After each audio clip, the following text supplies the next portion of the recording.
prices, and we have this nice steady state, that's almost manageable. Even if it's on the input side, you've got rising output prices as well. But it's the volatility that gets us in trouble. And we are seeing swings. If you like adrenaline, this is a great time to become a commodity broker because it's 100% adrenaline game because of the volatility. And risk management is one of our biggest challenges. Packing sector, about 700 federally inspected plants that harvest about 33.5 million head of cattle. That includes fed plus the non-feds. Under USDA inspection, we produce about 26 billion pounds of beef. And our average carcass weights continue to rise, and we'll talk about why that's important. Where does the harvest occur? By and large, within the points of that star.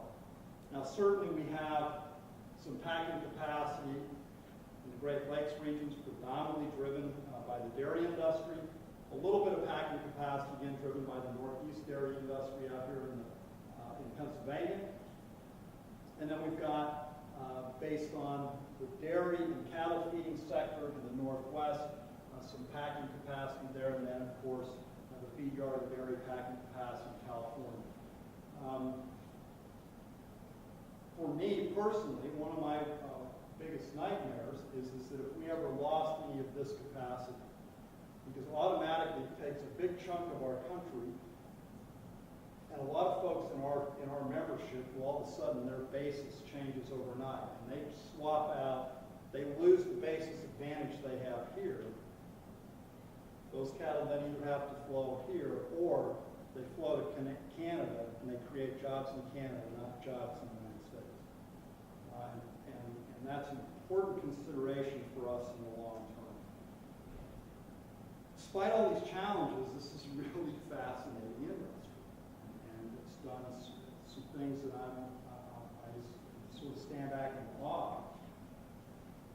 Industry has instituted disciplined herd health programs underpinned by our National Beef Quality Assurance Program, and a healthy herd is the foundation for everything we get accomplished. Because we have access to superior genetics in the United States beef cattle genetics, the envy of the world, by and large underpinned by a great R&D effort over the years. In our CBEC, the National Beef Evaluation Consortium has done amazing stuff. We have access to objective selection tools and genetic selection power that our forefathers would never imagine. And we have the ability to formulate rations in very precise ways today. These high-quality nutritional programs. It's made us the leader in production of cost-effective, high-quality beef. No other country in the world can compete with us. But our concern lies in the fact that the shrinking cow herd and the former factory, right there, my worry is the shrinking R&D base around which to drive agricultural production, which will be asked to feed the equivalent of 2 more Chinas in the next 50 years. How do we attract young people back to our business? That's the attraction, as long as they have access to a free market.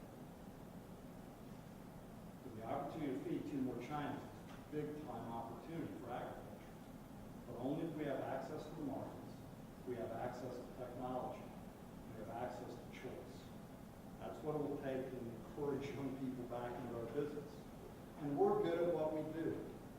If you're going to remember 2 numbers out of this entire presentation, here it is. The United States has 7% of the world's domestic cattle. And we produce 20% of the world's beef. That's a pretty good swap.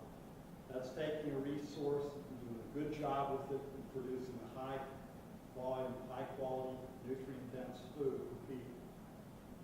Now, certainly the closest to that is our friends in Australia. It's 2% of the cattle. They get 4% of the global beef production, but they're capped. There's not enough moisture in Australia and not enough feed grain production for them to overcome this. This is about as good as they're going to do. I've spent a lot of time in Australia, and this is about as good as they're going to do. If you look to our southern competitors, Brazil and Australia, it's a 1-for-1 deal. So our magic and our advantage, and it's a tribute to the people who make their living in this industry, is the fact that we take 7% of the cattle and produce 20% of the world's beef. It's enabled us, despite some little which is caused by things like the BSE scare and all that market disruption that occurred, to diminish the national herd and maintain a relatively stable or rising level of production. That's a pretty strong case for our business and for the accurate, thoughtful, intentional, intelligent use of technology and good management. And that's really, I think, a testimony to the power of land-grant university and the fact that we invested in research and development in agriculture. At the end of the day, for us, my job is to make sure that we are every day trying to figure out better ways to create, implement, and improve the protocols and processes that our producers have to use to better yield safe, wholesome, and healthy beef products. Healthy cattle is win-win-win. Cattle win, healthy cattle, profitable, they're easier to manage, we do a better job of it. Healthy cattle produce healthier products, which is a win for consumers. And healthy cattle that produce profit enable us to pass those businesses on to the next generation. So it's a win-win-win when we do that. We have lots of programs, trainer programs, all kinds of national initiatives, state coordinators in 40-some states who work with us to make sure that we're meeting people at their regional needs. And we've got people who are familiar with the culture of South Carolina, talking to South Carolinians. We don't send me, the Yankee, out to tell the South Carolinians how it should be. We send people who are familiar with that environment, with those communities. The whole thing underpinned by the Producer Code of Cattle Care. Our organization 20 years ago had the foresight to say we need to make sure that we remind ourselves and we remind our consumers that our lives are inextricably tied with the welfare of the animals under our care. And so they created, it's about a 25-page document. I didn't want to bore you with the details, so I'll give you the quick highlights. The name of the game is provide necessary food, water, and care to protect the health and well-being of animals. That's why people in our industry will right in the heart of calving season. That's why there'll be lots of families awake tonight, in the middle of the night, out with their cattle, because they know that's part of the deal. Provide disease prevention practices to protect herd health. Provide facilities that allow safe, humane, and efficient movement and or restrain cattle for treatment. Use appropriate methods to humanely euthanize terminally sick or injured livestock and dispose them properly. Because the reality is we work with living, random biological systems. And life and death are ever present in the world in which we work. And so when we get animals that simply are not going to survive, that cannot make it to market, and should not be marketed, we have an obligation to ethically end life in a painless way for those animals. Provide personnel with training experience, make timely observations, and to minimize stress, not only in transportation but throughout the system.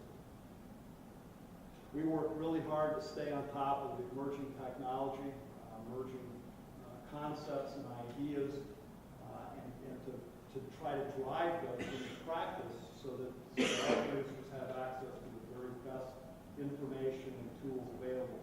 And we have an obligation as a culture, because cattle industry is more than just a business, it's about how we do our business. We have an obligation to hold each other accountable. We work hard on it. And that's something that we take seriously.